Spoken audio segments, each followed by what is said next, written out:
Hi guys, मैं हूँ विशाल और आज मैं आपको बताने वाला हूँ कि आप खराब रास्ते पर भी कैसे स्केटिंग कर सकते हैं, यानी रफ सरफेस पर भी कैसे स्केटिंग कर सकते हैं पुश लेते हुए।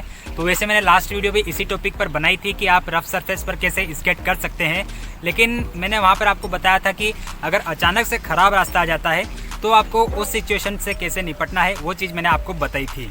मतलब वहाँ पर मैंने आपको बताया था कि खड़े खड़े कैसे स्केट करते हुए उस खराब रास्ते को पार करना है, वो चीज़ मैंने आपको बताई थी। लेकिन आज मैं आपको बताने वाला हूँ कि आप खराब रास्ते पर भी कैसे एक्सेलरेट कर सकते हैं खुद को, यानी पुश लेते हुए स्केट कर सकते हैं। तो वही चीज़ मैं आज आपको बताने वाला हूँ। वैसे ज़्यादा हार्ड स्टेप नहीं है, ईजी स्टेप है, बस आपको एक दो चीज़ों का ध्यान रखना है, बाकी तो आपको स्केटिंग करते आता ही है। तो चलिए गाइस, शुरू करते हैं हमारा आज का स्केटिंग लेसन और सीखते हैं कि आप रफ सरफेस पर भी कैसे पुश लेते हुए स्केटिंग कर सकते हैं।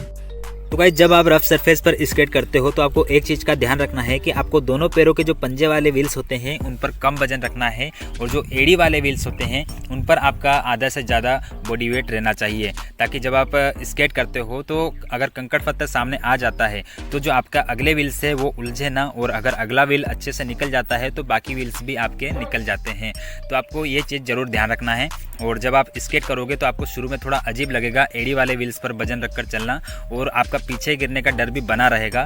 फिर भी आप थोड़ा प्रैक्टिस करोगे तो आप कंफर्टेबल महसूस करने लग जाओगे, और इसी टेक्निक से आप कंकड़ पत्थर से भी बच सकते हैं। तो इसकी अच्छे से प्रैक्टिस कर लेना कि आप पंजे वाले व्हील से उन पर हल्का वजन रख सके स्केट करते वक्त। तो गाइस, अब आप देख लीजिए कि आपको रफ सरफेस पर पुश लेते वक्त क्या चीज़ें ध्यान रखनी है। आप जब भी रफ सरफेस पर पुश लेते हो तो आपका जो पैर है वो इस तरह से ज़्यादा बाहर की ओर इस तरह से नहीं जाना चाहिए। आपको अपने पैरों को हल्का फुल्का बाहर की ओर निकलना है, मतलब पीछे की ओर। जिस पैर से आप पुश ले रहे हो उसको अगर ज़्यादा पुश करते हो उस पैर से तो आपके जो स्केट है वो फिसल सकते हैं इस तरह से, और आपका जो बैलेंस बिगड़ सकता है और गिरने के चांस तो बनेंगे ही बनेंगे। तो आपको नॉर्मली इस तरह से पीछे की ओर पैरों को बाहर निकलना है। जिस भी से आप पुश लेते हो, मतलब बारी बारी से पुश लेते हो, तो आपका जो इस बैलेंस है वो अच्छा बना रहेगा और आपको ज़्यादा प्रॉब्लम नहीं होगी स्केट करने में। तो आपको हल्के फुल्के पैरों को बाहर की ओर इस तरह से निकालते हुए पुश लेते रहना है।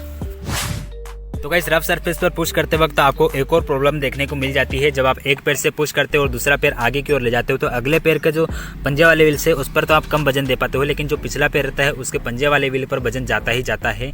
तो आपको इसी चीज़ को कम करने की कोशिश करना है, मतलब जो पंजे वाले व्हील से पिछले पैर के उस पर आपको कम वजन रखने की कोशिश करना है। तो आपको क्या करना है देख लीजिए।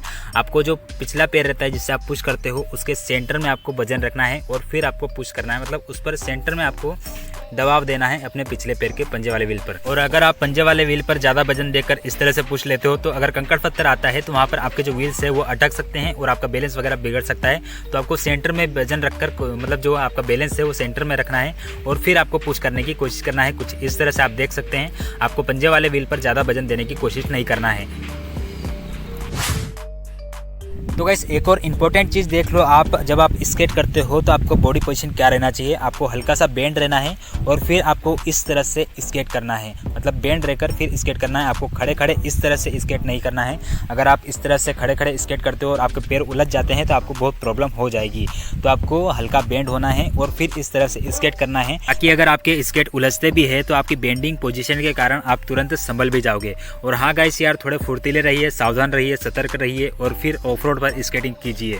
तो गाइस, मैंने आपको रफ सरफेस पर स्केट करने का थोड़ा सेफ तरीका बताया है, लेकिन वो रफ सरफेस है, वहाँ पर कब बड़ा कंकड़ आ जाए, कब ज़्यादा मिट्टी वाली जगह आ जाए, मैं ये कह नहीं सकता। तो आप थोड़ा सावधान रखकर अपने स्केट को चलाइएगा रफ सरफेस पर। आप अगर ये टेक्निक भी यूज़ कर रहे हैं तो थोड़ा सावधान रहिएगा, क्योंकि रफ सरफेस का कोई भरोसा नहीं है। इससे आपकी थोड़ी बहुत प्रॉब्लम कम हो जाएगी, लेकिन एकदम मैं ये नहीं कह रहा कि आप एकदम स्मूथली स्केट कर पाओगे, ये मैं नहीं कह रहा। लेकिन आप अगर ये टेक्निक यूज़ करते हैं तो आपकी जो प्रॉब्लम्स है, वो जो उलझने की प्रॉब्लम्स रहते हैं, आपके जो स्केट उलझते हैं ज़्यादा, वो प्रॉब्लम आपकी कम हो जाएगी। तो आई होप कि आपको ये वीडियो अच्छा लगा होगा और ये टेक्निक भी आपको अच्छी लगी होगी। तो आई होप गाइस कि आपको सब कुछ समझ में आ गया होगा कि आप किस तरह से रफ सरफेस पर भी स्केटिंग कर सकते हैं। और हाँ गाइस यार, जो चीज़ें मैंने आपको बताई है वो मैंने अपने खुद के एक्सपीरियंस से आपको बताई है। मतलब रफ सरफेस पर स्केटिंग करते वक्त जो भी टेक्निक्स वगैरह यूज़ करता हूँ वही चीज़ मैंने आपको भी बताई है और पूरा डिटेल में बताने की कोशिश की है। लेकिन फिर भी कुछ डाउट हो तो कमेंट में ज़रूर लिखना। और इंस्टाग्राम आईडी की लिंक मेरे डिस्क्रिप्शन में है, वहाँ पर आप क्लिक करके मुझे इंस्टाग्राम पर भी फॉलो कर सकते हैं। और हाँ गाइस, आप अपनी सेफ्टी का जरूर ध्यान रखना, खास करके तब जब आप ऐसी सरफेस पर स्केटिंग करते हो। तो गाइस यार, आज के वीडियो में इतना ही और मिलते हैं नेक्स्ट वीडियो में कहीं और स्केटिंग करते हुए। या फिर इसी तरह से कुछ नया सीखते हुए। तो बाय गाइस।